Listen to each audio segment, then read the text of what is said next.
Astăzi am să vă spun o întâmplare din tinerețea mea despre vecinul meu, Bobby. Dar cel mai indicat ar fi să ne povestească chiar Bobby ce s-a întâmplat. Așa că eu zic să îl ascultăm. Dormeam și visam că eram un mare investigator gen Sherlock Holmes și că rezolvam cele mai grele cazuri. Intră mama în dormitor și zice: trezește-te mă, Bobby, mamă, că e ora 10 și ai întâlnire cu Dora, ai uitat? Hai, repejor că ți-am pregătit micul dejun. Gata, mamă, m-am trezit, m-am dat jos din pat cam greu, fuga la baie ca omul, mă pregătesc, mă aranjez și o tai în bucătărie să halesc.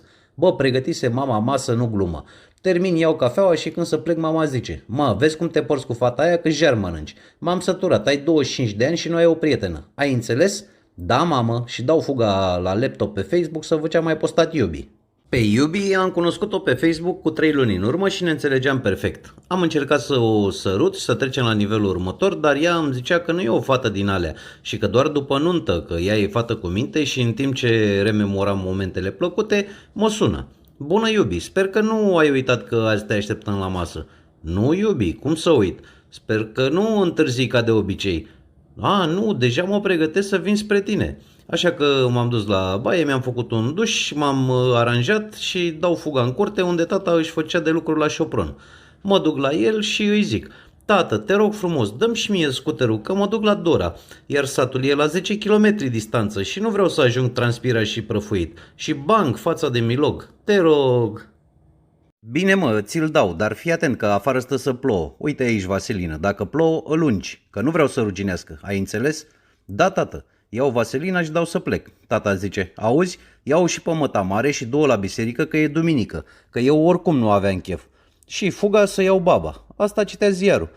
Zic: hai mama, e la biserică, ia nimic. Lasă bre dracu ziarul și hai că întârzi. Bă băiatule, când s-a repezit baba cu bastonul la mine ca uliul la găini, ce ai zis, mă? Cum să vă spun, baba face 90 de ani, dar nu vă lăsați înșelați de aparențe. Baba încă face sport și e sănătoasă tun.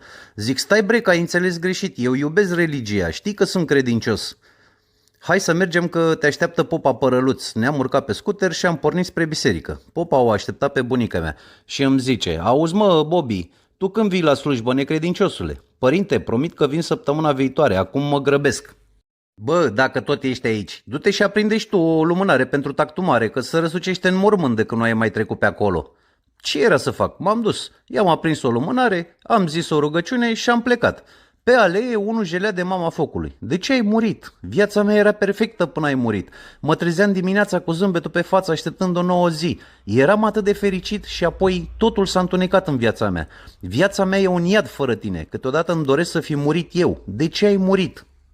Bă, ți se rupea sufletul și îl întreb: dar cine era? Primul soț al nevestei mele. Bă, dă-te dracu de prost. Și am fugit că întârziam la întâlnire.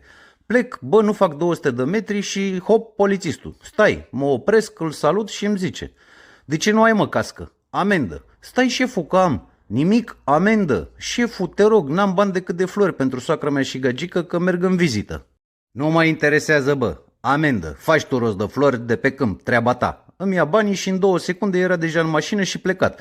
Zic: și amenda? Al dracu de jepcar, și i-am umplut frigiderul. Acum mă gândeam de unde iau flori. Gata, știu, neazambilă. Și fuga la el. Să trăiești, neazambilă. 2 buchete șmechere pentru băiatul. Dar cu ce ocazie, mă, Bobby? Merg la gagică și vreau să fac impresie bună. Iau florile, plec și mă întâlnesc cu vărmiu manivelă. Unde te duci, bă, cu flori? La cimitir? Mă duc la gagică. Ce gagică, mă? Cine? Zic una din satul vecin, Dora. Dora? Baftă, frate, super familie, îi știu toți pe o rază de 3 sate. Ai grijă cu ea că are cam mulți kilometri, cam la fel ca măsa. Dar cunosc eu un mecanic bun și poate te ajută să-i dai kilometraj înapoi. Și s-a pus pe un râs isteric. Zic: dă-te dracu de prost, știi tu. Și am plecat spre gagică. Am ajuns, ușa deschisă. Ăștia toți la televizor. Dora, bucuroasă, sare din fotoliu, vine, mă pupă: mamă, tată, el e Bobby. Le dau florile, astea erau deja topite. Soacră mea zice: noi mergem să pregătim masa. Socră meu mă salută, vine la mine și mă întreabă: și ia zi, mă, Bobby, cu ce te ocupi? Am o firmă de amenajări interioare. O, bun, și ce faci mai exact? Designer de instalații sanitare. Ce dracu era să-i zic, că sunt un părlit de instalator? Dora iese din bucătărie și zice: iubi, vii un pic până la baie să-ți arăt ceva de reparat. Intru în baie, asta în duș, dezbrăcată, și zic: opa, joacă-o pe asta. Și uite cum am devansat noaptea anunții. Am terminat, am venit în sufragerie, tasul cam iritat, bea dintr-o sticlă de bere. Da, nu zice nimic. Zic că am rezolvat, un robine slăbit. Apare soacră mea, hai la masă toată lumea. Bă, băiatule, ziceai că ești la cârciumă, tot felul de mâncăruri. Am băgat toți la greu. În timp ce mâncam, soacra mea tot îmi făcea semne cu ochiul, îmi trimitea bezele. Zic, bă, ce dracu mi se pare mie și mâncam. Socră meu, hai noroc, Bobby, eu hai noroc. Dora, hai noroc, eu hai noroc. Soacră mea, hai noroc, eu hai noroc. Deja mă luase valul. Terminăm de mâncat, iar astea se lăudau cu mâncarea. Ce bun a fost, gălăgie maximă. Socră meu nervos zice, cine vorbește primul spală vasele. Fă câte o cafea, nevastă, să o bem în liniște. Dar nu mai avem cafea. Dora, du-te tu și ia cafea, că eu am băut și nu pot să merg pe scuter. Du-te cu bicicleta. Și pleacă Dora. Soacră mea își ia sticla de vin și pleacă în sufragerie să citească ziarul. Soacra mea geană pe mine. Bă, după atâta băutură, chiar nu mi se mai părea nasoală, așa că am luat-o și pe ea o tură, chiar pe masa din bucătărie. Am terminat, mi-am luat sticla și am plecat în sufragerie. Socră meu cam nervos, mă gândeam că auzise ceva. Zic, stai să vezi acum.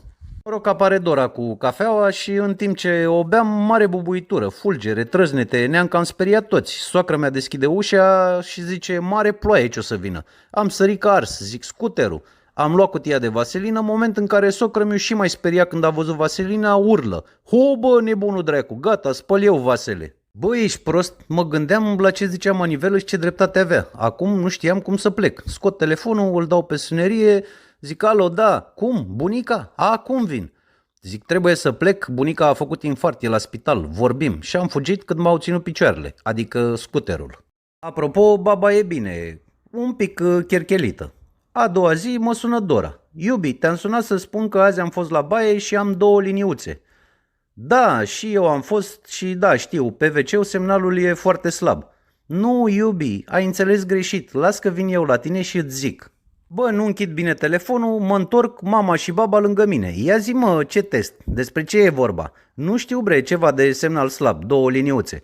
Mama zice, a făcut ăsta ceva, vreo prostie. Baba zice, stai fata mea liniștită că rezolv eu problema. Eu mă uitam la televizor și sună la ușă. Mă duc, deschid Dora.